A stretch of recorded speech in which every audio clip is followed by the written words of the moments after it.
अस्सलामुअलैकुम मेरे प्यारे बालाकोट के रहने वाले बुज़ुर्गों, बहनों और भाइयों। मैं हूं समीना खान, रिटायर्ड प्रिंसिपल मोहम्मद असलम खान की बेटी। आज मैं आप सब लोगों को अपने ब्लॉक बालाकोट की ज़मीनी हकीकत से रूबरू कराना चाहती हूं। पहले आप इस वीडियो को देखिए, उसके बाद आगे की कहानी मैं आपको बताती हूं। ये तस्वीरें हैं मेंढर के बालाकोट की। बालाकोट की आवाम इन तस्वीरों को गौर से देखे। इन तस्वीरों में साफ दिख रहा है कि गोलाबारी के समय हमारे लोगों की क्या हालत होती है।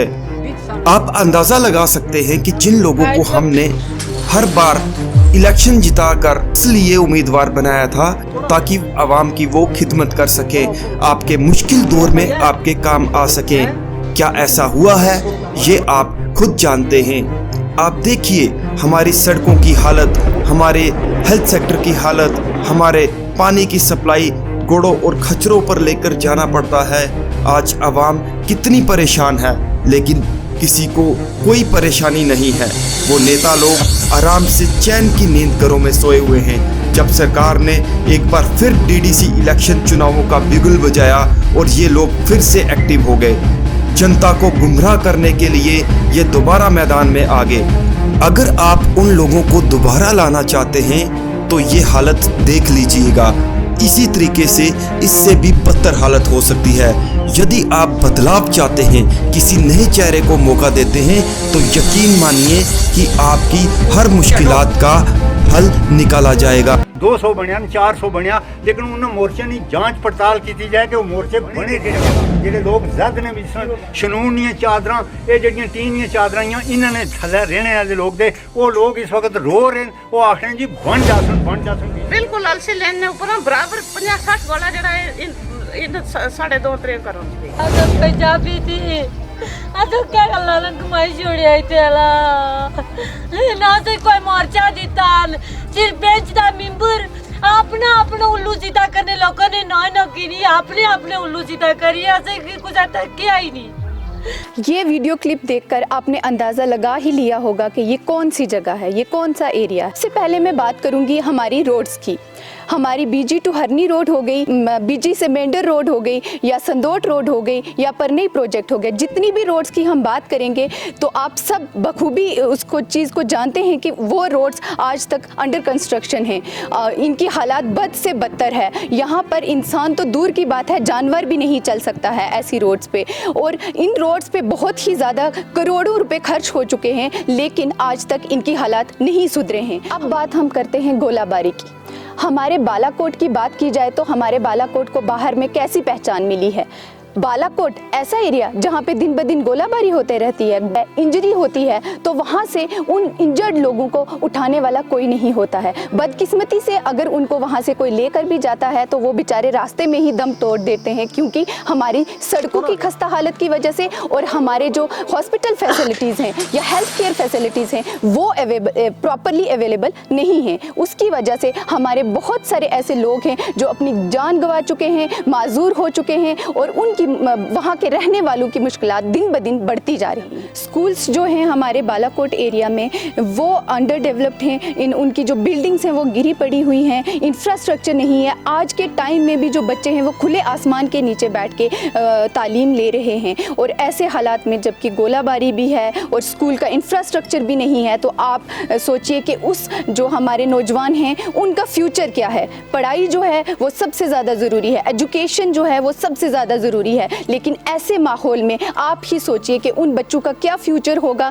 जो कि इस माहौल डर और ना ही स्कूल के बिना इंफ्रास्ट्रक्चर वाले स्कूल, बिना जो बिल्डिंग्स है स्कूल की सेफ नहीं है, तो उसमें वो किस तरह से एजुकेशन ले पाएंगे। जहां बात की जाए पानी की सहूलियात की तो हमारे दारगलून में, केरी कांगड़ा में, नाड़ में लिफ्ट वाटर स्कीम्स जो हैं ये अवेलेबल हैं, लेकिन उनको कंप्लीट नहीं किया गया है, क्योंकि इसमें भी हमारे लीडर्स की इन्वॉल्वमेंट है। उन्होंने अपने जो अजीज ठेकेदार हैं उनको काम दिए हैं, और वो काम शुरू तो करते हैं लेकिन उसको ख़त्म नहीं करते। और बिजली की बहुत सारी परेशानी है, क्योंकि हमारी जो तारें हैं, हमारे यहाँ पे जो बिजली जिससे आती है, जो प्रोवाइड होती है, वो जो तारें हैं वो खंबे के साथ नहीं जुड़ी हुई हैं बल्कि पेड़ों के साथ जुड़ी हुई हैं। और जब भी बारिश होती है या आंधी या तूफान आता है तो 4-4 दिन तक जो है बिजली के लिए हमें इंतज़ार करना पड़ता है। किसान भाइयों की बात की जाए तो हमारे किसान भाई जो हैं वो अपनी ज़िंदगी बहुत ही मुश्किल से गुजार रहे हैं, क्योंकि हमारे हॉर्टिकल्चर डिपार्टमेंट, एग्रीकल्चर डिपार्टमेंट की जितनी भी स्कीम्स आती हैं वो उन तक नहीं पहुँच पाती हैं। हमारे मजदूर भाई जो दिन को कमाते हैं और शाम को खाते हैं वो बहुत ही परेशान हाल में अपनी ज़िंदगी गुजार रहे हैं। एमजी नरेगा के तहत उनको 100 दिन का रोज़गार मिलता है। जब उनको वो रोज़गार मिलता है उसके बाद वो 100 दिन काम करके भी आते हैं, लेकिन फिर भी उनको चक्कर काटने पड़ते हैं अपनी मजदूरी के लिए। अगर आपको जब खाते में पैसे आएंगे तो उसके बाद भी हमें जो है कमीशन इतनी % जो है हमें मिलनी चाहिए। जो हमारे, क्या आप सब लोग ये जानते हैं कि लेबर कार्ड की क्या क्या अहमियत है? लेबर कार्ड के तहत जो हमारा ये कोरोना का टाइम था, इस टाइम में उनको महीने का 2 से 3 हज़ार रुपया वो दिया गया कि लीडर्स ने आपको बताया है कि क्या होता है लेबर कार्ड। क्या आपको लेबर कार्ड की अहमियत पता है? आप मुझे बताइए लेबर कार्ड के जो बेनिफिट्स हैं वो क्या क्या हैं, क्या आपको पता है? लेबर कार्ड से जो है हमारे मज़दूरों को सबसे पहले उनकी जो बेटियां हैं उनकी जब शादियां होती हैं उनको पैसा दिया जाता है, और उसके बाद जो उनके जो बच्चे हैं जो कि बेरोज़गार हैं उनको उनकी पढ़ाई के लिए उनको पैसा दिया जाता है। जो फर्स्ट स्टैंडर्ड से लेकर पीजी तक उनको पूरा पैसा दिया जाता है। जब किसी बच्चे की पैदाइश होती है उनको पैसा दिया जाता है, बच्चे की पैदाइश होती है उसको पैसा दिया जाता है। लेबर कार्ड के बहुत सारे ऐसे बेनिफिट्स हैं, लेकिन वो हमारे जो मजदूर भाई हैं उन तक नहीं पहुंचते हैं। अब नेक्स्ट हम बात करते हैं वुमेन एम्पावरमेंट की। जब हम वुमेन एम्पावरमेंट की बात करते हैं तो सबसे पहले आता है वुमेन एजुकेशन। हमारे ब्लॉक बालाकोट की जो 84% तक वुमेन हैं वो स्कूल ड्रॉप आउट्स हैं। स्कूल ड्रॉप आउट्स किस वजह से हैं? उनके बहुत सारे रीजंस हैं। एक तो हमारी रोड कनेक्टिविटी जो है उसकी वजह से, और हमारे इस एरिया में कोई हायर सेकेंडरी स्कूल भी नहीं है। इतना बड़ा एरिया है, इतनी पॉपुलेशन है, लेकिन यहाँ पर हमारे इस केरी कांगड़ा एरिया में कोई हायर सेकेंडरी नहीं है। और उसके बाद अगर हम बात करें तो सेंटर की तरफ से, सेंटर की जानिब से बहुत सारी ऐसी स्कीम्स आती हैं वुमेन एम्पावरमेंट के लिए को लेकर। पहले तो स्किल डेवलपमेंट स्कीम्स आती हैं, वोकेशनल ट्रेनिंग स्कीम्स आती हैं जो कि ज़मीनी सतह पर जो गरीब आवाम है उन तक नहीं पहुँच पाती हैं, क्योंकि हमारे लीडर्स की वजह से और पॉलिटिकल इन्वॉल्वमेंट की वजह से वहाँ तक नहीं पहुँच पा रही हैं। वो जो हैं लीडर्स और पॉलिटिकल जो इन्वॉल्वमेंट है उसकी वजह से जो है उनके अजीज़ों को मिलती हैं वो स्कीम्स, वहाँ तक पहुँचती हैं, लेकिन जो हमारे गरीब आवाम है, गरीब औरतें हैं उन तक नहीं पहुँचती हैं।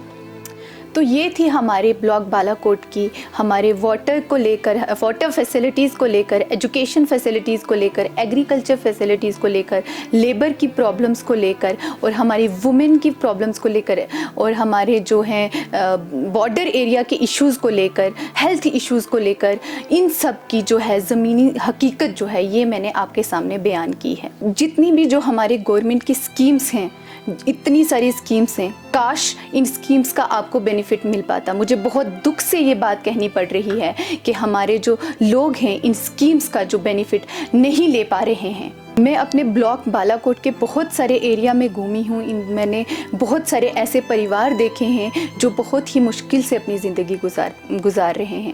अगर उनको इन स्कीम्स के बारे में पता होता तो आज वो दर बदर की ठोकरें नहीं खा रहे होते। आज वो अपनी रोज़मर्रा की ज़िंदगी ऐशो आराम से गुजार रहे होते। उनको किसी लीडर का जाके दरवाज़ा नहीं खटखटाना पड़ता। आज वो अपने आराम से अपने घर में बैठ के इन स्कीम्स का फ़ायदा उठा पाते। ये सारी स्कीम्स हमें कौन देता है? ये हमें गवर्नमेंट देती है, ना कि हमें कोई लीडर देता है, ना हमें कोई नेता देता है। ये सारी स्कीम्स जो हैं ये अवाम की है और गवर्नमेंट हमें देती है।